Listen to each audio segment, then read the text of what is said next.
Hey, what's going on, everybody? Welcome back to another episode of Geek-Stew. That's right. And today is another episode of Conspiracy Theories with Ike. That's right. Oh, about knocked off my computer. That would not be good. So today, guys, first of all, I want to thank you so much for sticking around. I know last week's video was a little short, just a little quick, like, hey, guess what? Blah, blah, blah. As you'll notice, my background is different. Where I'm staying, they have a pretty nice book collection, so got a lot of books and stuff behind me. Yeah, dunes right there. So today we're going to go ahead and we're going to have to talk about an unfortunate request by one of my followers. And the reason I say that it is unfortunate is because they requested that I talk to you guys about Kelly Ronahan. Kelly Ronahan. We're going to get into it a little bit, but first and foremost, I want to go ahead and apologize if this video may be lacking some images. I'll talk about this later, but for good reason. Also, I want to go ahead and give a big old viewer discretion is advised, trigger warning, all of that. We're about to talk about some pretty just some absolutely fuck stuff.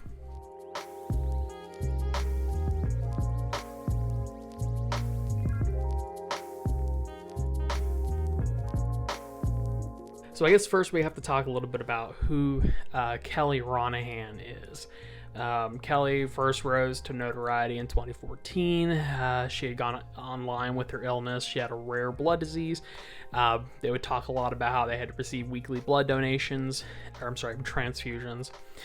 Doctors were pretty baffled, couldn't understand why her hemoglobin counts plummeted so quickly. And you also might be thinking to yourself, like, Ike, how's this a theory? We'll get into that in a little bit, but my friends, this is a story about how, I want to say this carefully, but how a want for attention could be more powerful than you would think. How the internet can be an illness. How one person's drive to do more with their life could be so powerful that it leads to amputation. So I told you a little bit about who Kelly Ronahan is, about how she kind of came onto the internet, a little bit about why we're talking about her, but I need to give you a timeline. So this is a most certainly a rabbit hole, because we have to understand how we reached an end goal and basically who Kelly Ronahan is, what she did, what happened, and the timeline is very important for that. There are some notable events for this theory, and I want to thank Redditors dramatic_classic4152 and differentially_Kelly. They're both listed on this Reddit post from r/illnessfakers, which may give you an idea of where this is going. But they put together an easy to read timeline, so if you want to go read that as well, feel free to. I basically reviewed their timeline as well as a few articles that got written, and I kind of put together my story here. So thank you for them for doing that, because this is a lot to talk about. I also want to preface that this timeline is an objective look at the events of what happened, as well as an analysis of some of the posts that Kelly made on social media. I don't have copies of the posts specifically, but you can find them. And a lot of what happened does have a lot of graphic imagery attached to it. So in an effort to not get demonetized, I'm not going to include those images. There's plenty on Reddit if you do want to look.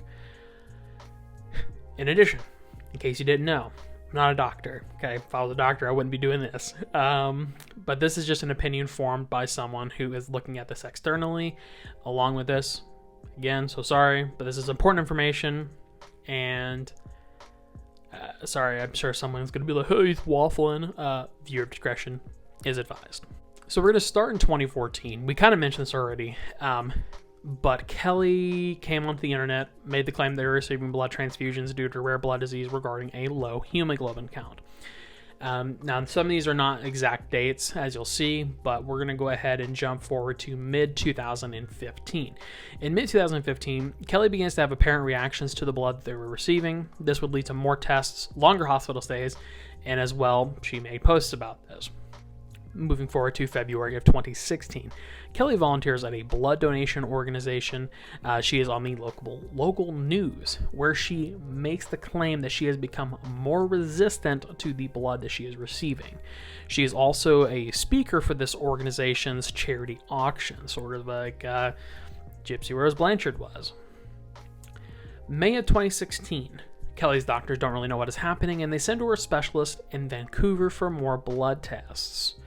In July of 2016, Kelly is admitted for seizures but leave when the doctors tell her she is faking it.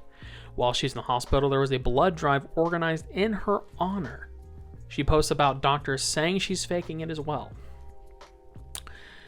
Late 2016, Kelly continues to have blood drives in her name, as well as appearing on local news. A small note here is that Kelly posts older photos on social media, which may have been due to her extended hospital stays, in an attempt to keep an image. In January through April of 2017, Kelly claims that her port, where, if you don't know, a port is sometimes placed on a patient who gets reoccurring transfusions or injections, common in cancer patients as well as blood transfusion recipients, but her port had become inflamed and Kelly had developed sepsis.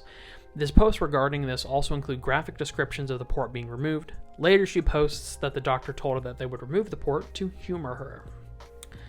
Now, we've talked about a span between January to April 2017, but in February 2017, there is one specific thing we need to talk about.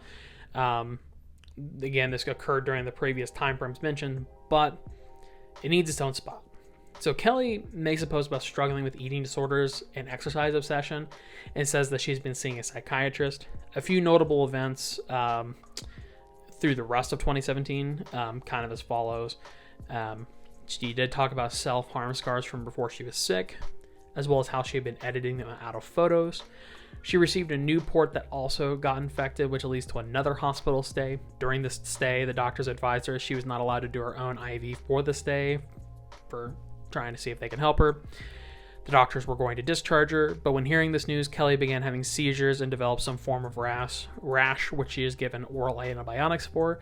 This is, of course, is suspicious and does raise suspicion within the hospital. Around April, she goes to the hospital for some other reason. During this visit, she is given a blood test and her blood count was pretty high.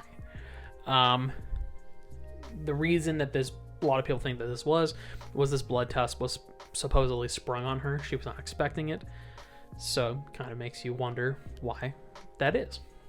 For the remainder of 2017, not much else happens, but a small note that during this time, it's theory she was committed for some reason or another.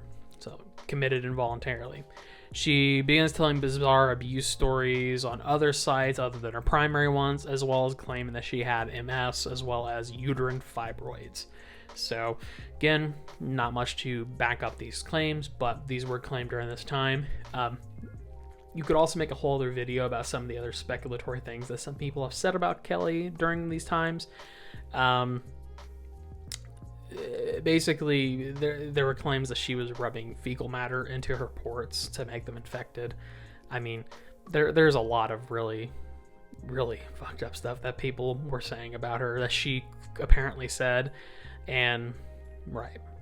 So at this juncture, we have reached 2017, but now we're going to enter another period of 2018. In March of 2018, we move right along to Kelly finding a new doctor that doesn't have access to conventional doctor's notes. This, of course, is incredibly odd, and this would either allude to the doctor being illegitimate or possibly an unconventional doctor like holistic medicine or otherwise, or could have just been a lie, at this point. April 2018, she actually gets her port removed as she is no longer receiving blood transfusions. This is good, right? Progress. Kind of. May of 2018, Kelly shares descriptions of her feet swelling and blisters that have suddenly appeared over the course of a few minutes. She also expresses severe pain and being in need of pain meds. A few things to note. The blisters that are reported to be they don't look like blisters. They look like large scars that are being picked at, scabs. And the images that were shared were they didn't look like blisters. As well, doctors did refuse to provide any form of pain medication. Now I want to pause. I've looked at these pictures, okay? So I will describe them to you if I can. But they are horrifying. Be very careful if you want to look at these, because if you Google Kelly Ronahan and go to images, they're just there. If you don't have filters on, they're just going to be there. So don't Google her unless you are prepared to see that. Summer 2018, I kind of, rephrased from using these pictures he's posted, and I wanted to give you a warning again about searching those, so keep that in mind. So now we kind of get into some even worse stuff. During the summer of 2018, she shares photos of her wounds, and they get harder and harder to look at. There is a point where, let me preface this by saying I've seen some fucked up shit, guys, and this was really hard to look at, but the blisters go from being like small-ish scabs to pretty huge gaping wounds. There's also a video of someone taping onions to her wounds. Now, the only thing I can think of is that onions are often thought to be like an anti-inflammatory and believed to have antibacterial properties, so that's my only thought to why they did that. She goes back to the hospital. Again, this is like summer 2018. She goes back. She's put on antibiotics. She talks about what to be appearing as mysterious blisters on her hand, which kind of look like burn blisters, like she just put her hand in hot water or held it near flames. She shares a conversation that she had with her psychiatrist, who tells her to go to the hospital because she could have lost a limb. Kelly seems excited about losing a limb, and because of this, she's like, I want people to care about me, not the whole, could lose a limb thing. So this seems absolutely insane, but, whatever. She expresses how she is unhappy and that the internet has turned against her, apparently. So late 2018, she describes the doctors are worried about the circulation in her legs and nerve damage. They do a leg tissue biopsy, and they eventually diagnose her with an autoimmune disorder. At this point, the images are essentially unbearable to look at, and they only get worse. A huge word of caution who look up pictures of Kelly Ronahan from 2018. Specifically, I think there's an image, I don't know if we've gotten to it yet, but she's standing in a mirror, and she takes pictures of her legs in the mirror, and they're just open, gaping wounds. I mean, like oozing. So, yeah. So, late 2018, we talked about the leg biopsy. So, again, caution, whatever. Now we move into 2019. So, she gets skin grafts. And she thinks she'll be in the hospital for about 2 months until March. April 2019, she claims that she has been diagnosed with DID, which is dissociative identity disorder, previously known as multiple personality disorder, and also a split personality disorder. If you've never heard of this, quick Google search, but it's kind of hard to explain in a short video. June 2019, she has begun to pick at the skin on her legs and has developed larger and, again, gaping wounds. There was a video she posted where she goes to her psychiatrist, who calls her dermatologist while she is there after she decided to wear shorts to therapy so that her psychiatrist could see the wounds on her legs.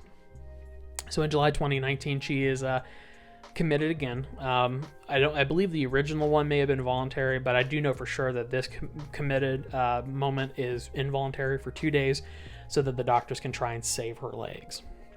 In the following month, she goes to a few doctors about her legs, and she basically is describing on social media how she's losing range of motion in her legs and ankles. Now, don't think I need to explain this to you, but if you start losing range of motion due to wounds on your legs, that typically doesn't end up positively. In November of 2019, Kelly has gone back to the theory that she is in need of blood transfusions. She also expresses that she has a fear of needles suddenly and the fear about deteriorating condition of her legs. Now, I want to make a small, personal comment that these are some really honestly depressing posts that she's making. I mean, a lot of people think this is kind of where she realized that she kind of fucked up. I mean, she's kind of come to the realization that her condition is worsening because of her. But during the latter part of 2019, she has some continuous issues with her legs. And then in 2020, she reported that her doctor would not give her pain medicine because it would make her issues worse. So before we get too far into the 2020 stuff, basically 2019 has been the year of her basically continuing to damage and cause damage to her legs. So at this juncture, we're now entering the end of this story, if you will, which is 2020 and 2021. As mentioned, in 2020, she did say that the doctors would not give her pain medicine because she may lose feeling in her legs and cause her to continue to pick without pain preventing her from stopping. Now, for people who don't know, normally when you have a scab, you pick at it, it hurts. That's a way your body's telling you to stop picking it. If you continue to pick it, you're going to bleed. If you continue and continue and continue, you're going to create that small scab into a bigger and bigger and bigger wound. Pain medicine prevents you from feeling pain. So if you have no pain, you continue to pick at the scab, you're going to pick it into oblivion. Throughout 2020, she also describes a reluctance as well as difficulty in finding person care. She reports less and less mobility, and she reports additional issues with her muscles and tendons as they are not growing back, and she can only walk short distances. In February 2021, Kelly continues to decline in terms of health. There is continued issues with her fear of medical procedures and continues to report being in pain. As well, she sees plastic surgeons and at some point gets skin grafts. Approximately March and April of 2021, Kelly goes back to the hospital after having continued to pick at her wounds.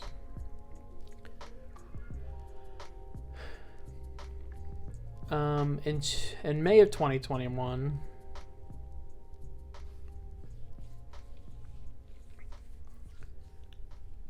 so I'm kind of at a loss of words. I did write a script before I made this video, and when I went to film this, I can't fathom words to explain this.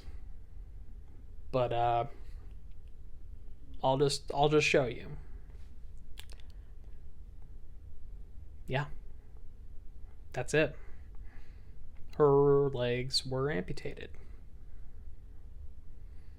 Not much else I can say about that.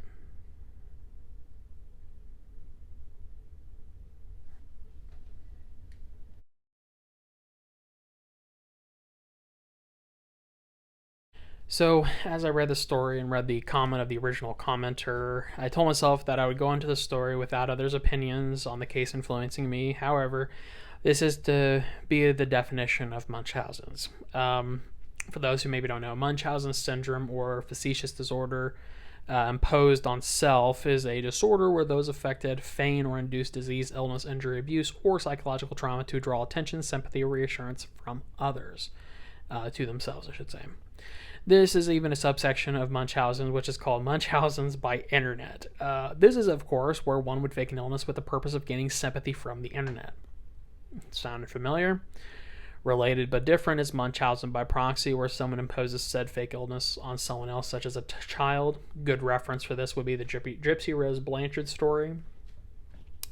But with that little introduction out of the way, I suppose the thinly veiled theory here is that Kelly does in fact have Munchausen by internet. I can't diagnose her. I don't think it can be any clearer than it is. It's a pretty straightforward diagnosis unless I'm missing something here.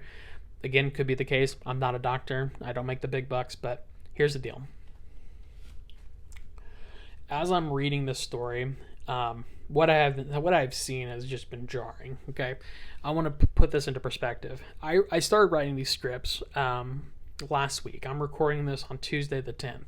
I made this script not last Monday, but the Friday before last, so over a week ago. I was going to record this video last week, but after reading as much as I did and seeing the stuff that I did, I genuinely had to take a break. That's why my video last week was only 6 minutes and I recorded it like a day or two before the Friday, you know what I mean? So, but here's the deal. I've taken time to mentally recover, but also to think about what happened, think about this case.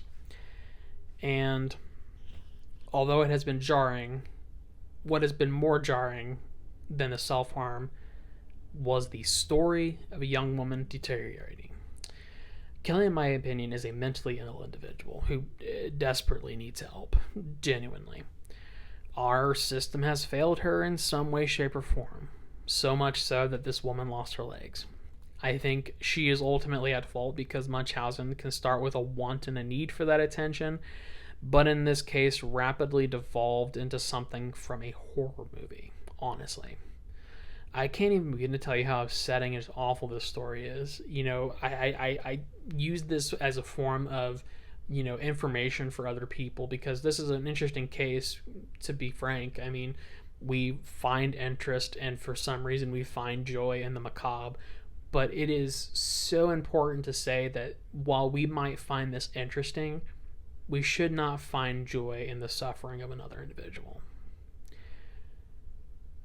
Kelly has spent so much time in various hospitals and has told such a awful story, such an egregious, horrible story. So here's what I want to say.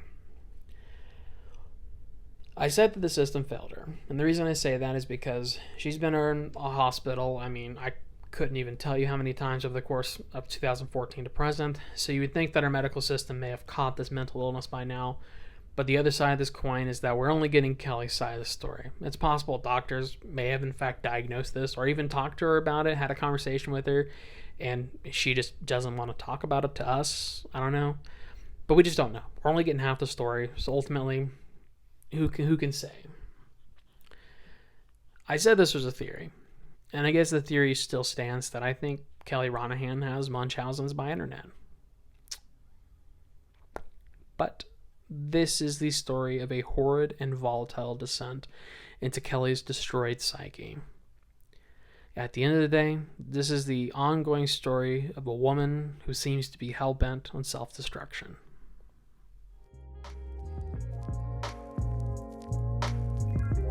So, final thoughts. Not much else I can say about this other than don't look at the pictures. As much as you might want to, you're not prepared for the level of depravity that is involved. And, I'm not your dad. Or maybe I am. I banged your mom, bro! I kid. Just wanted to inject some levity into this because, yeah. Anyways. We're going to close out of here. Thank you guys so much for watching. Hope you guys enjoyed. Again, I'm still kind of figuring out audio levels, so I'm speaking a little bit louder. I know last time I spoke kind of low because this is an enclosed room and it's a little bit echoey, but it's not bad. So hopefully this microphone and everything else helps kind of clear that up and make it sound pretty good. If not, let me know in the comment section down below. Otherwise, whatever. Anyways. Make sure you like and subscribe. Follow us on social media. Let us know what you want to see below. Next week, I am going to be putting up a video about the Black Dahlia murder. Very interesting case. I have been able to look into it a little bit, so I'll let you guys know how that goes next week. But for right now, I'm going to go ahead and close out of here. So go enjoy some food or something because I'm hungry. So fat guy's hungry. Go figure, right? But what was I going to say? Oh. Stay safe, stay happy, stay healthy, stay awesome, and we will see you in the next one. See ya.